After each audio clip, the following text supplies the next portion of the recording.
आया दिल्ली से। हाँ, दिल्ली से कहाँ जा रहा था? बांग्लादेश की तरफ, गया नहीं। इलीगल जा रहा था? जी, जाने वाला था। घर कहाँ पर है? पर गया नहीं। घर कहाँ पर है? घर बांग्लादेश में ही पड़ता है। हाँ, 10 साल से जा नहीं रहा हूँ बांग्लादेश। तेरा असली घर कहाँ पर है? असली घर बांग्लादेश में पड़ता है। मैं 10 साल से नहीं जा रहा हूँ सर। अभी जाने वाला था इलीगल, पर गया नहीं। क्या नाम है? मेरा नाम अयान है, मोहम्मद अयान आलम। डैडी का घर कहाँ पर है? डैडी का घर ब्राह्मणबाड़ी है। और मम्मी का? ब्राह्मणबाड़ी में। तो अभी माँ बाप अभी बोला पाकिस्तान में है? वो अभी वहाँ पे है। वो 1988 में वहाँ चले गए थे। कहाँ? मेरी मम्मी पाकिस्तान में। अभी जब से वहीं पे, वो आए नहीं। तो आज कहाँ जाने वाला है? आज बांग्लादेश जाने वाला था, पर गया नहीं। कहाँ दौड़ दौड़ के भागेगा ये? आप पहचानते नहीं है? एक बार पकड़ा भीड़ से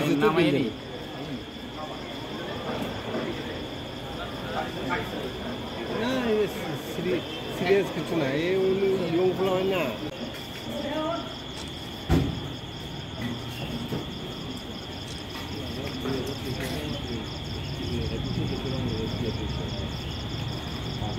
আজকে বিকালবেলা আয়ন আলম কইয়াছেন একটা ছেলেরে সন্দেহজনকভাবে জলেপথে অটো দিয়ে যাওয়ার পথে পাবলিক তারে আটকাইয়া থানারে খবর দিয়েছে। থানার পুলিশ গেছে এবং তারে আনছে।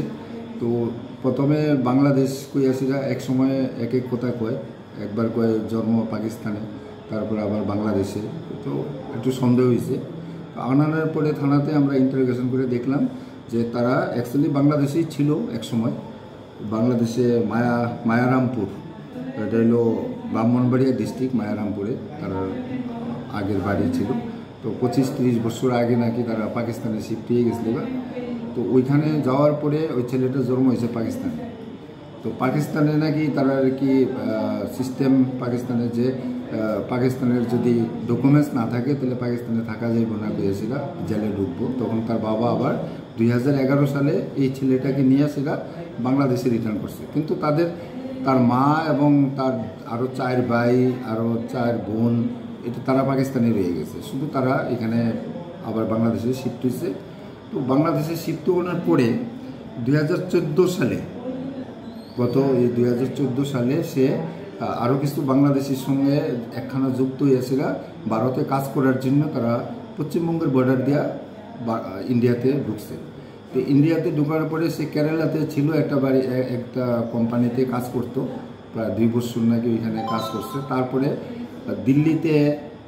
দিল্লির একটা নিউ ফ্রান্স কলোনি একটা জায়গা আছে, ওইখানে প্রচুর বাংলাদেশি আছে, তারা চেনাশোনাও আছে। এইভাবে কন্ট্যাক্ট করানোর পরে তারা আবার দিল্লিতে গেছে। তো দিল্লিতে গিয়ে সে ওই ভাঙ্গাচুরা কালেক্ট করা এবং জমানো এবং মালিকের জমা দেওয়া, এই কাজগুলি বলে করতো দিল্লিতে।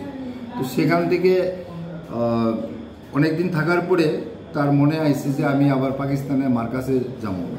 তো মার্কাসে পাকিস্তানে যাইব গিয়ে 2000 এই বছরই 20/2/24 মানে ফেব্রুয়ারি 20 তারিখে সে কাশ্মীরে গেছে। কাশ্মীরে গিয়ে সেটা ওইখানে চেষ্টা করছে পাকিস্তানের বর্ডার ক্রস করে পাকিস্তানে তার মার্কাসে যাওয়ার, কিন্তু ওইখানে কোনো স্কুপ পাওয়া গেছে না, বিধায় সে আবার ব্যাক করছে 15/3/2024 নিউ দিল্লিতে। তো নিউ দিল্লি স্টেশনে যখন সে নামছে তখন নাকি দিল্লি স্পেশাল ব্রাঞ্চ তাকে ডিটেন করছে। ওইখান থেকে ডিটেন করানোর পরে তারে 1 মাস, এটা হলো সব তার কথা, কিন্তু আমরা সবগুলি ঘটনাই ভেরিফাই করছি, কিন্তু এটা তার বক্তব্য যেটা। তো সেখানে স্পেশাল ব্রাঞ্চের তারা 1 মাসের মতন তারা হেফাজতে রেখে সেটা জিজ্ঞাসাবাদ করছে। করোনার পরে গত 15/3/2024 এই আটকাইছে তারে নিউ দিল্লিতে। আর 15/4/2024 তারা 1 মাস রাখার পরে গেছে যে তুমি বাংলাদেশি, আমরা প্রমাণ পেলাম তুমি বাংলাদেশি, তো তুমি বাংলাদেশে যাইতে হইব, তুমি এখানে থাকতে পারত না, এনিহাও তুমি বাংলাদেশে যাইতে হইব। তো তারে নাকি স্পেশাল ব্রাঞ্চের তারে টিকিট করে সেটা নাকি কইয়া দিয়েছে আগরতলা যাও, আগরতলা ত্রিপুরা সুন্দরী ট্রাভেলস যে আমাদের ট্রেন আছে ওইটা দিয়ে আগরতলা পাঠাইছে। 18 তারিখ রাত্রে 12টা-1টার সময় আসে ট্রেনে তারা আগরতলা পৌঁছছে। তো ওই দিল্লি থেকেই নাকি কিছু টাউটের নাম বাংলাদেশের কইয়া দিছিল, ফোন নাম্বার দেওয়া দিছিল, ওই নাম্বারে যোগাযোগ করার লেগে যে আগরতলা গিয়া পুষলে টাউটের সঙ্গে কথা বলে পরে তুমি বাংলাদেশে তারাই তোমাকে নিয়ে যাবে। তো তার সঙ্গে কত টাকা জানি ছিল, 5-7 হাজার টাকা মনে আছে। তো এবার সেইখানে আওয়ার পরে বাংলাদেশের টাউটের সঙ্গে ফোনে কথা হয়েছে, কইছে যে তুমি সাবরুম আয়ো। তো অ্যাকর্ডিংলি সে আবার ট্রেন ধরেছিল, সাবরুম আইছে। তো সাবরুম আওয়ানোর পরে টাউটের লোকের যখন কথা হয়েছে তখন তারা বিভিন্ন সময় বিভিন্ন ধরনের কথাবার্তা কয়, যার কারণে সে আবার রিটার্ন করতে আসলো আগরতলার দিকে। তো এরপরে কে বা কাহারা মানে ফোনে মানে টাউটের থেকেই একজনে কইছে যে মনোবাজারে আয়ো। তো মনোবাজারে যাওয়ার পথে তাকে নাকি জলাপাতে আটকাইছে।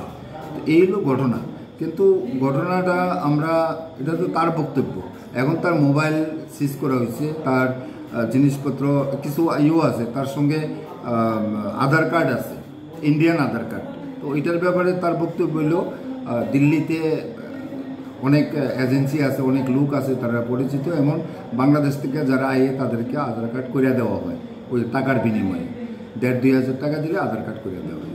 তো তার সঙ্গে কিছু ডকুমেন্টস আমরা পাইছি, এগুলিও আমরা প্রপারলি ভেরিফাই করতেছি এবং তারে আমরা একটা স্পেসিফিক কেস তো নেব, নিয়ে সেটা রিমান্ডে আনো। আরও ইন্টারোগেশনের দরকার আছে, যেহেতু এটার সঙ্গে পাকিস্তানের নাম জড়িয়ে গেছে, পাকিস্তানে ছিল, তার জন্ম পাকিস্তানে, আবার বাংলাদেশে আসে।